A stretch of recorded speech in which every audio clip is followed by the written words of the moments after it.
മനുജ, ഈ ഒരു ഓപ്പറേഷൻ സിന്ദൂറിന് ശേഷമുള്ള സർവകക്ഷി സംഘത്തിന്റെ വിദേശ യാത്രകൾ ഉടനീളം ചർച്ചയായത് ഇന്ത്യയിൽ, അതായത് നമ്മുടെ രാജ്യത്ത് ഏറ്റവും കൂടുതൽ ചർച്ച ചെയ്ത പേരായിരുന്നു ശശി തരൂർ. ശശി തരൂർ പോയപ്പോൾ തന്നെ നമ്മൾ അതിനിടയിൽ തന്നെ മോദിയുടെ വക, അതായത് മോദി ശശി തരൂരിനെ വല്ലാത്ത രീതിയിൽ എന്താ പറയാനാണ് സ്ഥാനമാനങ്ങൾ നൽകി ഇത്തരത്തിൽ ആനയിച്ചു എന്നുള്ള രീതിയിലുള്ള ചർച്ചകളായിരുന്നു. ഇവിടുത്തെ കോൺഗ്രസ് നേതാക്കൾക്ക് പോലും ഒരു താല്പര്യമില്ലാത്ത രീതിയിലുള്ള സംസാരങ്ങളായിരുന്നു ഉണ്ടായിരുന്നത്.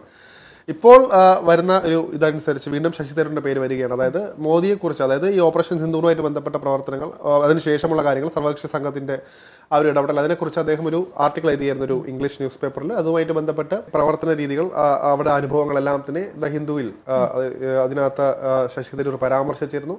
അതിനകത്ത് പ്രത്യേകിച്ച് ഇടപെടലുകൾ, അതുപോലെ തന്നെ മോദിയുടെ ഇടപെടലുകൾ, അദ്ദേഹത്തിന്റെ ഊർജ്ജസ്വലത, എല്ലാ കാര്യങ്ങളും, ഈ ഒരു ഏകീകരണം എല്ലാം കൃത്യമായിട്ട് ശശി തരൂർ വാചാലനായിരുന്നു.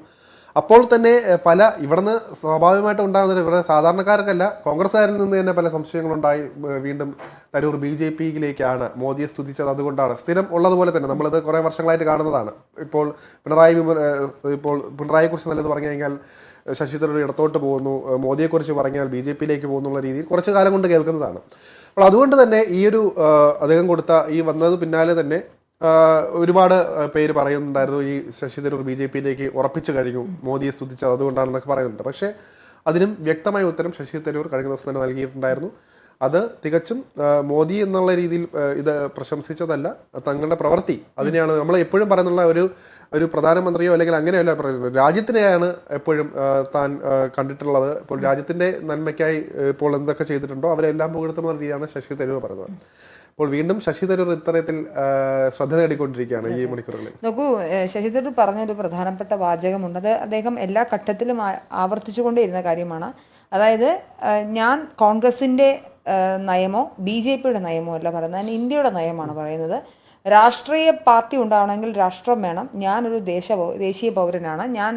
ഞാനൊരു ദേശത്തെ സ്നേഹിക്കുന്നയാളാണ്, ഭാരതീയനാണ്. അതുകൊണ്ട് ഞാൻ എൻ്റെ രാഷ്ട്രം എന്നെ ആവശ്യത്തിന് വിളിച്ചപ്പോൾ ഞാൻ പോയി. അന്നും ഇന്നും ശശി തരൂർ ഒറ്റ കാര്യമാണ്, അതിൽ നിന്ന് മാറിയിട്ടില്ല. മാധ്യമങ്ങളോ ഒക്കെ ആയിരിക്കും ശശി തരൂർ BJP-യിലേക്കോ എന്ന് പറയുന്ന രീതിയിലേക്ക് പോയത്. അതായത്, ശശി തരൂർ മുന്നോട്ട് വയ്ക്കുന്ന ഒരു പൊളിറ്റിക്കൽ സ്റ്റാൻഡുണ്ട്.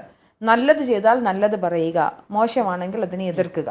അപ്പോൾ നല്ലത് ചെയ്താൽ നല്ലത് പറഞ്ഞാൽ സ്വന്തം പാർട്ടിയുടെ ഔന്നത്യം കൂടെ കൂടുകയാണെന്നുള്ളൊരു പൊളിറ്റിക്കൽ സ്റ്റാൻഡ് ഇതുവരെ മനസ്സിലാവാത്ത ഇന്ത്യയിലെ BJP ഇതര രാഷ്ട്രീയ പാർട്ടികൾക്ക്, അതായത് ഇപ്പോൾ കേന്ദ്രം ഭരിക്കുന്ന BJP ആയതുകൊണ്ടാണ്. സ്വാഭാവികമായ ഒരു ഓപ്പോസിഷൻ അവരാണെങ്കിൽ എന്ത് സംഭവിക്കുമായിരുന്നു, അതെനിക്ക് തന്നെ ഇപ്പോഴും സംഭവിച്ചിട്ടുമുള്ളൂ.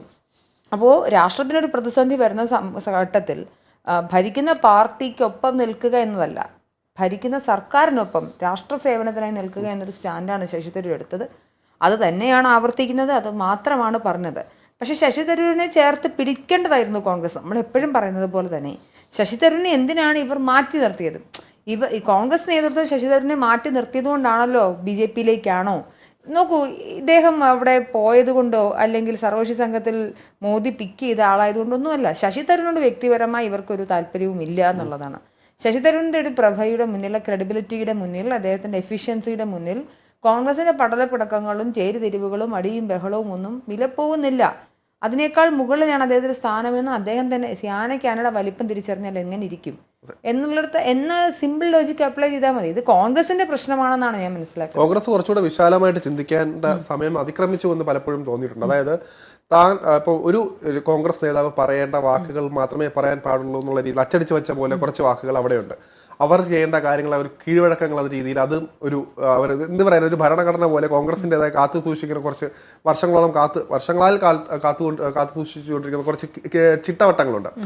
അതിൽ നിന്ന് മാറാൻ പാടില്ല, അണുവിട മാറാൻ പാടില്ല എന്നുള്ളൊരു കാർക്കശ്യം ഹൈക്കമാൻഡിൽ നിന്ന് തന്നെ സാധാരണക്കാർക്ക് അതാണ് ഇവിടെ പ്രശ്നം വരുന്നത്. ഇപ്പോൾ ഒരു നേതാവ് എന്തിനാണോ സ്കില്ലുള്ളത്, അപ്പോൾ അതിന് പ്രവർത്തിക്കാനുള്ള ഇത് കൊടുക്കുക.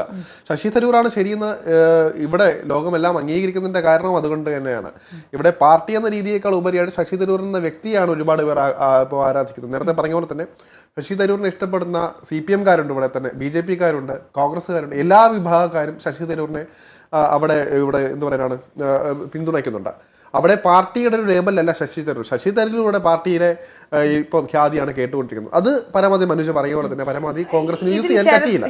ശരത്, ഇതിൽ നോക്കൂ, ഞാൻ BJP അനുഭാവിയല്ല. ഞാൻ കോൺഗ്രസിന്റെ പ്രത്യയശാസ്ത്രങ്ങൾ അല്ലെങ്കിൽ കമ്മ്യൂണിസ്റ്റ് പാർട്ടിയുടെ പ്രത്യയശാസ്ത്രങ്ങളൊന്നും വിശ്വസിക്കാത്ത ഒരു എക്സ് കമ്മി കൂടിയാണ്. കമ്മ്യൂണിസം എന്ന് പറയുന്നത് അടിസ്ഥാനപരമായ ഒരു മണ്ടത്തരമാണ് എൻ്റെ വായനകളിൽ നിന്ന് ബോധ്യപ്പെട്ട ഒരാളാണ്. പക്ഷേ ഞാനൊരു രാജ്യസ്നേഹിയാണ് തീർച്ചയായിട്ടും. എന്നെ സംബന്ധിച്ചിടത്തോളം രാഷ്ട്രത്തിനൊരു പ്രതിസന്ധി വരുന്ന സമയത്ത് നമ്മളൊരു ഇന്ത്യൻ പൗരനല്ലേ.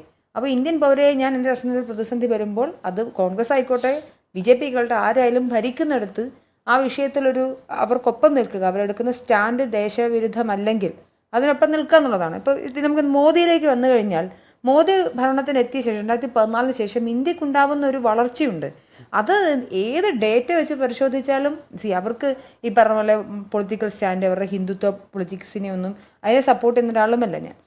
പക്ഷേ ഇപ്പം ശശി തരൂർ എന്താണ് അദ്ദേഹത്തിന് ആർട്ടിക്കിൾ എഴുതിയത്?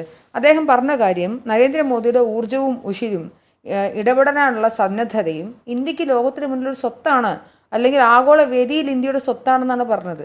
ഇതിനകത്ത് എന്താണ് പ്രശ്നമിരിക്കുന്നത്? ഇന്ത്യയുടെ പ്രധാനമന്ത്രിയായി നരേന്ദ്രമോദി അധികാരത്തിലേറിയതിനു ശേഷം ഇന്ത്യക്ക് വന്നിട്ടുള്ള മാറ്റങ്ങൾ അതിനെ ക്രിട്ടിക്കലായി നമുക്ക് വിമർശിച്ചാൽ പോലും നല്ല രീതിയിലുള്ള ഡിപ്ലോമസി മറ്റുള്ള രാഷ്ട്രങ്ങളോട് ഉണ്ടാക്കിയെടുക്കാനും ഇന്ത്യ ലെവലിലേക്ക് ഉയർന്നിട്ടുള്ളതെന്നും വ്യക്തവും സ്പഷ്ടവുമാണ്. അതേ സ്റ്റാൻഡ് തന്നെയാണ് ഇതിനകത്ത് പറയുന്നത്. നമ്മൾ ഇതിനകത്ത് ഏറ്റവും വന്നൊരു വിഷയം, അതായത് നമ്മളൊന്നും യുദ്ധത്തിന്റെ യഥാർത്ഥ തീവ്രത അറിഞ്ഞിട്ടില്ല എന്നതുകൊണ്ടാണ്. നമ്മളിപ്പോൾ ഒരു അവസ്ഥയിലേക്ക് കടന്നിട്ടുണ്ടെങ്കിൽ, ഒരു അടിയന്തരാവസ്ഥയിൽ രാജ്യം മൊത്തം ഒരു അടിയന്തരാവസ്ഥയിൽ വരികയാണെങ്കിൽ, ആക്രമണം കൊണ്ട് നമ്മൾ ഇപ്പോൾ ബോംബ് വീഴുന്ന പേടിച്ച് നിൽക്കുകയാണെങ്കിൽ നമുക്ക് മനസ്സിലാവും അപ്പോഴാണ് നമുക്ക് ആരാണ് നാഥൻ എന്നുള്ള രീതിയിൽ. അപ്പോൾ സ്വാഭാവികമായിട്ടും നമ്മൾ കേന്ദ്രം ഭരിക്കുന്ന അവർ പറയുന്ന രീതികൾക്കനുസരിച്ച് മുന്നോട്ട് പോകും. നമ്മുടെ ഈ പിണറായി സർക്കാർ പോലും അതിന് അധിഷ്ഠിതമാവും. അപ്പോൾ സ്വാഭാവികമായിട്ടും ആ സമയത്ത് നമ്മൾ ഇതാവില്ല. അതേപോലെ തന്നെയാണ് ഈ ഒരു നമ്മൾ പക്ഷേ തീവ്രത അനുഭവിച്ചില്ല. അത് നല്ല രീതിയിൽ കൈകാര്യം ചെയ്തത് കൊണ്ടാണ്. അതുകൊണ്ടാണ് ഇവിടെ നിന്ന് ആർക്കും എന്തും ഇപ്പോൾ നേരത്തെ പറഞ്ഞ പോലെ തന്നെ മോദി സറണ്ടർ എന്നൊക്കെ പറയാൻ പോലും ഒരു വാർജവം ഉണ്ടായത് എന്തുകൊണ്ടാണ്? അത്തരത്തിൽ നല്ല രീതിയിൽ കൈകാര്യം ചെയ്തത്. മാത്രമേ തീവ്രത നമ്മൾ നേരിട്ട് ബാധിച്ചിട്ടില്ല എന്നതുകൊണ്ട് കൂടിയാണ്.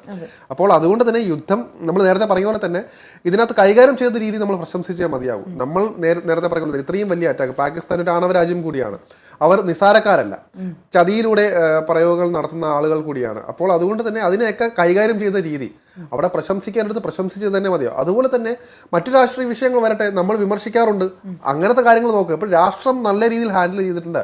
ഇവിടെ പരമാവധി ആളുകളെയൊക്കെ ഇപ്പം കുറച്ച് പേര് മാത്രം മരണമടങ്ങും, മാത്രമല്ല പരമാവധി ആളുകളെ സംരക്ഷിക്കാനായിട്ടുണ്ടെങ്കിൽ അത് കേന്ദ്രത്തിന്റെ കഴിവ് തന്നെയാണ്, സൈന്യത്തിന്റെ കഴിവ് തന്നെയാണ്. അത് അംഗീകരിച്ചേ മതിയാകും. അത് തന്നെയാണ് ശശി തരൂരിലൂടെ ചെയ്തത്. പ്രശംസിക്കാനെടുത്ത് പ്രശംസിച്ചു. മാത്രമല്ല നേരത്തെ പറഞ്ഞ തന്നെ ഏറ്റവും കൂടുതൽ മോദിയെ വിമർശിച്ചിട്ടുള്ള ഒരു നേതാവ് കൂടിയാണ് ശശി തരൂർ. അദ്ദേഹത്തിന് ഒരു പുസ്തകം എഴുതിയിട്ടുള്ളതാണ്, പാരഡോക്സിക്കൽ പ്രൈം മിനിസ്റ്റർ ഒരു പുസ്തകം കൂടി എഴുതിയ ഒരാൾ കൂടിയാണ് ശശി തരൂർ. അതുകൊണ്ട് തന്നെ ശശി തരൂർ നേരത്തെ പറഞ്ഞ തന്നെ ആശയങ്ങളെ മാത്രം മുൻനിർത്തിയാണ് അദ്ദേഹം എപ്പോഴും സംവാദം ഉന്നയിക്കാറുള്ളത്, അല്ലെങ്കിൽ ഇത്തരത്തിൽ കാര്യങ്ങൾ പറയാറുള്ളത്, നിലപാട് പറയാറുള്ളത്. അവിടെ നേരത്തെ പറയുന്നത് അങ്ങനെയാണെങ്കിൽ മോദി ഇതിനെ വിമർശിക്കേണ്ട സമയത്തല്ല വിമർശിച്ചിട്ടുള്ളത്. അതുകൂടി കണക്കിലെടുക്കേണ്ടതുണ്ടെന്നാണ് പറയേണ്ടതുള്ളത്. അപ്പോൾ അതുകൊണ്ട് തന്നെ ശശി തരൂർ എന്ന ആള് അദ്ദേഹത്തിന്റെ നിലപാട് വ്യക്തമാണ്. അത് ആളുകൾക്ക് പെട്ടെന്ന് മനസ്സിലാകുന്നുണ്ട്. അതുകൊണ്ട് തന്നെയാണ് അദ്ദേഹത്തിന് ഇത്രയും ജനപ്രീതി ഉയരുന്നത്.